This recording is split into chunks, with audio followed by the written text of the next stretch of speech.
and you could say that was retirement caused by an overheating engine. There, the battle, or a battle between Mark Blundell and Heinz-Harold Frentzen. That is not for position, that is Frentzen trying to put a lap on Mark Blundell, who has come out of the pitch from a pit stop.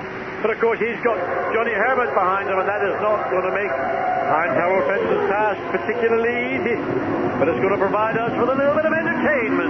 Should be fun indeed. Mark Blundell earlier in the season had a few battles with Frentzen, and I think Frentzen's getting a little bit annoyed about this.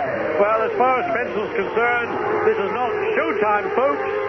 This is the kind of situation on a street track. Now, the speed of these two cars, that's Blundell's McLaren and Frentzen's Sauber, probably very similar, but that Benetton Renault will have a slight top speed advantage. And look at Johnny Herbert now putting himself in position, not getting too close. It's important not to get too close here. The point he wants to start his work is as he exits this banana. There's a yellow flag out indicating there's somebody off the track. We don't know who it is. There's the slow car. It's one of the 240 Corsi Fords. If Herbert has done his work, he ought to be in position to get close to Frentzen now as they come down on the Brabham Straight. You see Frentzen moving over to the right, Blundell doing the same, but where is Johnny Herbert? Is he on the left and Frentzen on the right? Well, he's far enough behind. No!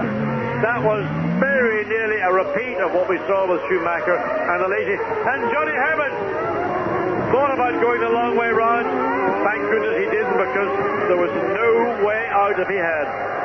Well, all this excitement going on, we missed the fact that Martin Brundle has actually retired. We didn't see any pictures of that, but Martin Brundle has gone out of the race just a few laps ago. A couple of laps ago, Heinz-Harold Frentzen, I don't quite know what he's up to, whether he's just trying to defend his place there, but a very vicious move across, maybe trying to get the message across to Mark Blundell that he wants to get past. Well, he came from a very long way away.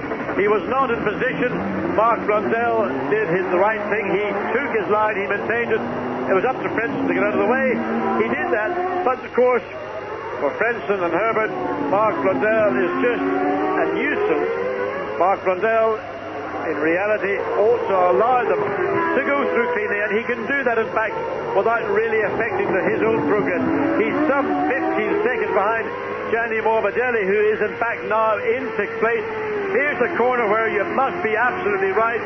Frentzen through the corner, but Mark Blundell now could pull over to the left and let Frentzen and Herbert through, and he would just make those two a lot happier than they currently are.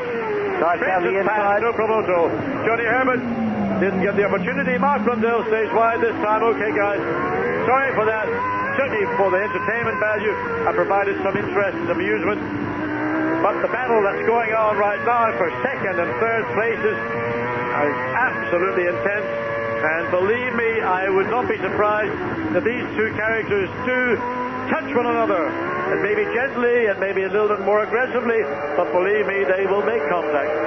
I wonder if, we're just taking a look at the replay of Frentzen getting past, I wonder this may not have done Mark. Oh, a finger! Allow, Heinz-Harold! That's the international sign of saying thank you! I don't think that could have done Mark's chances that much good to be Heinz-Harold Frentzen's teammate at Sauber next year, if that's what he's looking for.